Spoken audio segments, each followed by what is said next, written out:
ഈ കോളേജിൽ പഠിച്ച ഒരു വിദ്യാർത്ഥി ഉണ്ടെങ്കിൽ തെളിവ് കൊണ്ടുവരട്ടെ. എൻ്റെ അത്രയും ഈ സ്റ്റേജിൽ കയറി എന്ന് പ്രസംഗിച്ച ഒരു വിദ്യാർത്ഥിയും ഈ ക്യാമ്പസിൻ്റെ ചരിത്രത്തിൽ ഉണ്ടാവില്ല. അച്ഛനോട് ചോദിച്ചു നോക്കിയാൽ. ഒന്നാമത്തെ എല്ലാ വർഷവും ഇലക്ഷനും മത്സരിക്കും. പിന്നെ കോളേജ് യൂണിയൻ ഭാരവാഹി വരുമ്പോൾ കോളേജ് യൂണിയൻ്റെ എല്ലാ പരിപാടികളിലും സംസാരിക്കും. ഇവിടെ നിന്നാണ് ശരിക്കും സംസാരിക്കാൻ പഠിച്ചത്. ഇവിടെ നിന്നാണ് സംസാരം തുടങ്ങിയത്.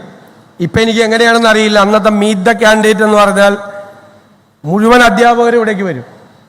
മുഴുവൻ അധ്യാപകരും വരും. എല്ലാവരും കേൾക്കാൻ വേണ്ടി വരും. വളരെ രസകരമായ വാദപ്രതിവാദങ്ങളാണ് മീറ്റ് ദ കാൻഡിഡേറ്റിൻ്റെ ഇടയിൽ നടക്കുന്നത്. അതെല്ലാം ഈ ക്യാമ്പസിൻ്റെ സവിശേഷതകളായിരുന്നു. ഇവിടെ ഇരുന്നാൽ നേരത്തെ ഒരു നീലാകാശമായിരുന്നു മുകളിൽ. ഇപ്പം അത് മാറ്റി. ആ നീലാകാശമൊക്കെ ഹൃദയത്തിൽ പതിപ്പിച്ചിട്ടാണ് വിദ്യാർത്ഥികളായ ഞങ്ങളെല്ലാം ഇവിടെ നിന്ന് പടിയിറങ്ങിയത്. ഇവിടുത്തെ അധ്യാപകർ, ഇവിടുത്തെ നോൺ ടീച്ചിങ് സ്റ്റാഫ്, അവരെല്ലാവരും സ്നേഹത്തോടെ വാത്സല്യത്തോടെ ഞങ്ങളെ ചേർത്ത് നിർത്തിയവരാണ്. അധ്യാപകരെല്ലാം ക്ലാസ്സിൽ കയറാതിരിക്കുമ്പോഴൊക്കെ അതൊക്കെ അഡ്ജസ്റ്റ് ചെയ്ത് തരുമായിരുന്നു. ലൈബ്രറിയനോട് ഇരിക്കുന്നുണ്ട് അന്നത്തെ. ഞങ്ങളെല്ലാം ലൈബ്രറിയിലും ഒക്കെ കയറി നിരന്തരമായി കയറി ഇറങ്ങുന്ന ആളുകളായിരുന്നു. ഒരുപാട് ഓർമ്മകളാണ് മനസ്സിലേക്ക് ഓടിയെത്തുന്നത്. ഈ ക്യാമ്പസ് ജീവിതത്തിൽ ഒരു കാലത്തും നമ്മുടെ ഹൃദയത്തിൽ നിന്ന് മായ്ച്ചു കളയാൻ പറ്റാത്ത, അതിനേക്കാൾ ഉപരിയായി ഉണ്ടാക്കിയ സൗഹൃദങ്ങൾ, ഇന്നും നിലനിൽക്കുന്ന സൗഹൃദങ്ങൾ. എൻ്റെ ഏറ്റവും അടുത്ത സുഹൃത്തുക്കൾ ആരാണ് എന്ന് എന്നോട് ചോദിച്ചാൽ അതിൽ 90% പേരും തേവര കോളേജിൽ എന്നോടൊപ്പം പഠിച്ചവരാണ്. ഏറ്റവും അടുത്ത സുഹൃത്തുക്കൾ എല്ലാവരും. അതിവിടെ അധ്യാപകർക്ക് അടക്കം അറിയാം. അവരെല്ലാവരും ഇവർക്ക് നന്നായിട്ട് അറിയാം. അവരെല്ലാവരും ഇപ്പോഴും കൂടെ ഉണ്ടാകും. ഞങ്ങൾ ആഴ്ചയിൽ ഒരു ദിവസമെങ്കിലും ഫോണിൽ വിളിക്കും. ഇടയ്ക്ക് യാത്ര പോകും. ഇടയ്ക്ക് ഒരുമിച്ചിരിക്കും കുടുംബാംഗങ്ങളുമായി. ആരുടെ കുടുംബത്തിലും എന്ത് നടന്നാലും ഞങ്ങളെല്ലാം ഒരുമിച്ച് ചേരുന്ന അസാമാന്യമായ ഒരു സൗഹൃദമാണ് എനിക്ക് ഈ ക്യാമ്പസിൽ നിന്ന് കിട്ടിയ ഏറ്റവും വലിയ സമ്പാദ്യം എന്ന് ഞാൻ അഭിമാനത്തോടെ പറയാൻ ആഗ്രഹിക്കുകയാണ്. ആ സൗഹൃദം എനിക്ക് നിങ്ങളോടും പറയാനുള്ളത്, ഒരുപാട് സൗഹൃദങ്ങൾ ഉണ്ടാക്കണം എന്നാണ്. ഞാൻ ഇനിയും സംസാരിച്ച് നീണ്ടുപോയാൽ ഈ യഥാർത്ഥ പരിപാടിയുടെ സംഘാടകർ വിഷമിക്കും.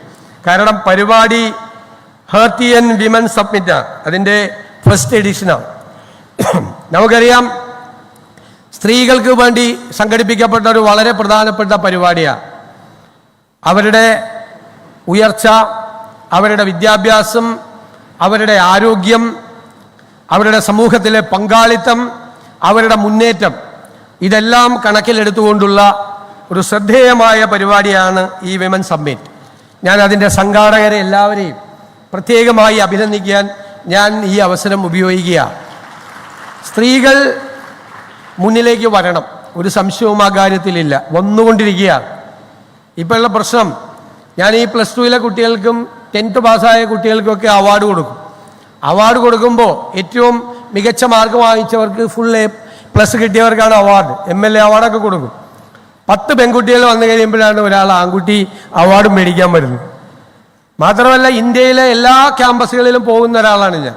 പ്രധാനപ്പെട്ട ക്യാമ്പസുകൾ: ഡൽഹി യൂണിവേഴ്സിറ്റി, ഡൽഹിയിലെ saint Stephen's, Mumbai saint Xavier's, ബാംഗ്ലൂരിലെ ക്രൈസ്റ്റ്, ചെന്നൈയിലെ ലയോള സ്റ്റെല്ല മേരീസ്, അതുപോലെ കൽക്കട്ടയിൽ പോണ്ടിച്ചേരിയിലൊക്കെ ക്യാമ്പസിൽ ഞാൻ നിരന്തരമായി ക്യാമ്പസുകളിൽ പോയി കുട്ടികളുമായി ഇൻറ്ററാക്ട് ചെയ്യുന്ന ആൾ. എല്ലായിടത്തും കേരളത്തിൽ നിന്നുള്ള പെൺകുട്ടികളാണ് ഇന്ത്യയിലെ പ്രധാനപ്പെട്ട സ്ഥാപനങ്ങളിൽ പഠിക്കുന്നത് എന്നത് വളരെ അഭിമാനകരമായ കാര്യമാണ്. പിന്നോക്കം നിന്നിരുന്ന ആ കുട്ടികൾ വിദ്യാഭ്യാസത്തിലൂടെ മുന്നോട്ട് വരികയാണ്. സാമൂഹ്യമായി കൂടെ മുന്നോട്ട് വരണം, വളരെ ധീരതയോടുകൂടി മുന്നോട്ട് വരണം. ജീവിതത്തിലെ ഒരു പ്രതിസന്ധികളിലും തളർന്നു പോകാതെ, തകർന്നു പോകാതെ ധീരതയോടുകൂടി അതിനെ അതിജീവിക്കാൻ പഠിക്കണം. നമുക്ക് സ്വന്തമായി നന്നായി പഠിച്ച് സ്വന്തമായി ജോലി ഉണ്ടാകണം, സ്വന്തമായി വരുമാനമുണ്ടാകണം, കുടുംബത്തിലൊരു ഉണ്ടാകണം. തീർച്ചയായിട്ടും അങ്ങനെയുള്ളവരായി നിങ്ങൾ വളർന്നു വരട്ടെ എന്നാണ് ഈ സമയത്ത് എനിക്ക് ആശംസിക്കാനുള്ളത്. നമ്മളെപ്പോഴും ശ്രദ്ധിക്കാതെ പോകുന്ന ഒരുപാട് കാര്യങ്ങളുണ്ട്. സ്ത്രീകൾ എന്ന് പറയുന്നത് ഭക്ഷണം പാകം ചെയ്യാനുള്ളവരും വീട് അടിച്ചു തുടയ്ക്കാനുള്ളവരുമാണ് എന്നൊക്കെയുള്ള ചിന്താഗതികൾ, ഔട്ട്ഡേറ്റഡ് ആയിട്ടുള്ള ചിന്താഗതികളെല്ലാം നമ്മൾ വലിച്ചെറിയണം. എല്ലാത്തിലും എല്ലാവരും പങ്കാളികളാകണം. വീട്ടിൽ കേൾക്കണ്ട എൻ്റെ ഭാര്യ ഈ പ്രസംഗം, വൈകുന്നേരം ചെല്ലുമ്പോൾ ചൂലെടുത്ത് തരും. ഞാൻ പറഞ്ഞത് ഒരു ഇക്വാളിറ്റി എല്ലാ സ്ഥലങ്ങളിലും ഉണ്ടാകണം. ഇക്വാളിറ്റി ഉണ്ടാകണം, തുല്യത ഉണ്ടാകണം. പരസ്പരം ബഹുമാനിക്കണം, പരസ്പരം ആദരവോടുകൂടി നോക്കിക്കാണണം, പ്രത്യേകമായ പരിഗണനയും സ്ത്രീകൾക്ക് കൊടുക്കണം. ഞാൻ ഇന്നാൾ മാതൃഭൂമി ഫെസ്റ്റിവലിൽ വെച്ചൊരു കാര്യം പറഞ്ഞു. അപ്പോൾ വായിച്ചു തീർത്ത പുസ്തകം ഏതാണെന്ന് എന്നോട് ചോദിച്ചു. മാതൃഭൂമി ബുക്ക് ഫെയറിലാണ്. യഥാർത്ഥത്തിൽ എന്നെ വിസ്മയിപ്പിച്ച ഒരു പുസ്തകമാണ് ഞാനന്ന് വായിച്ചു തീർത്തത്. മെനോപോസ് ബ്രെയിൻ എന്ന് പറയുന്ന ലിസ മർക്കോണി എന്ന് പറയുന്ന പ്രശസ്തയായ ഒരു ന്യൂറോ സയൻറ്റിസ്റ്റ് എഴുതിയ പുസ്തകമാണ്. അതിമനോഹരമായ പുസ്തകമാണ്.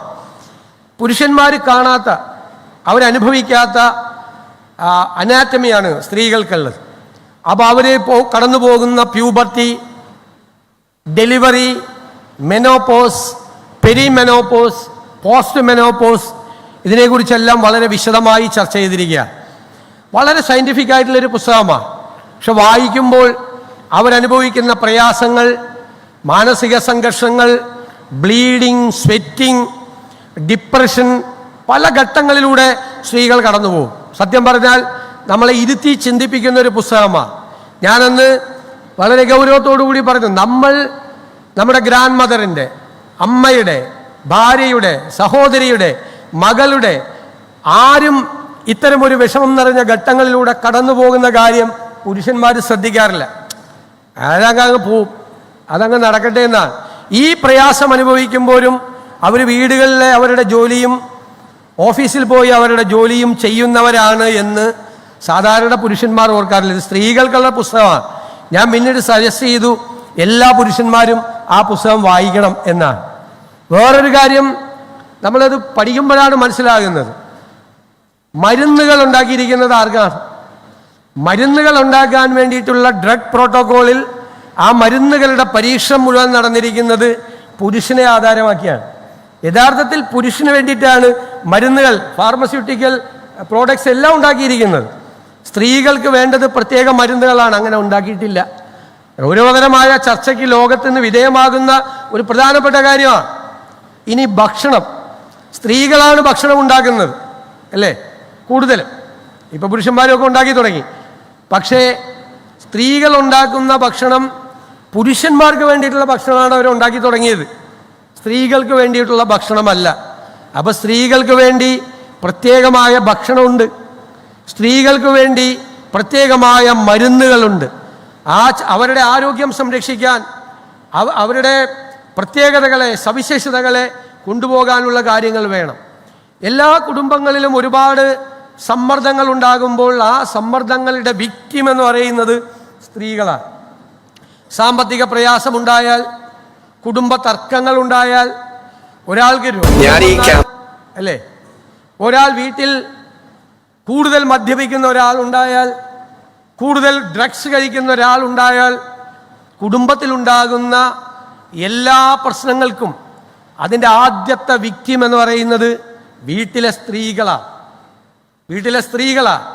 അപ്പം അവർക്ക് എല്ലാ തരത്തിലുമുള്ളൊരു സോഷ്യൽ സപ്പോർട്ട് ഉണ്ടാകാൻ, അവർക്ക് ആത്മവിശ്വാസം ഉണ്ടാകാൻ, അവർക്ക് ധൈര്യമുണ്ടാകാൻ, അവർ ജീവിതത്തെ അചഞ്ചലമായി നേരിടാൻ അവർക്കുള്ള ആത്മവിശ്വാസം കൊടുക്കേണ്ട ചുമതല ഈ സമൂഹത്തിൽ. ഇത് എൻ്റെയൊക്കെ നിയോജകമണ്ഡലത്തിലെ പ്രശ്നം എന്താണെന്നറിയാമോ? 50% സംവരണം എന്ന് പറഞ്ഞിട്ട് ബാക്കിയുള്ള ജനറൽ സീറ്റിലും 10% സ്ത്രീകൾ മത്സരിക്കുകയാണ്. 60% സംവരണം. അപ്പൊ പുരുഷന്മാർ പറയാണ് ഞങ്ങൾക്ക് 50% സംവരണം വേണം. ആ സ്ഥിതിയിലേക്ക് സംവരണം പോവുകയാണ്. ഇനി പാർലമെന്റിൽ വരട്ടെ, ഇനി അസംബ്ലിയിൽ വരട്ടെ, എല്ലാ സ്ഥലങ്ങളിലേക്കും, പ്രൊഫഷണലുകളിൽ എല്ലായിടത്തേക്കും കയറി വരട്ടെ. കയറി വരാൻ അവർക്ക് കഴിയും. ആ ആത്മവിശ്വാസം നിങ്ങൾക്കുണ്ടാകണം.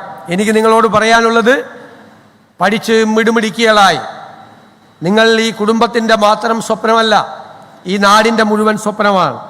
ആ സ്വപ്നമായി മാറാൻ, ഉയർന്ന തലങ്ങളിലേക്ക് പോകാൻ നിങ്ങൾക്ക് കഴിയട്ടെ.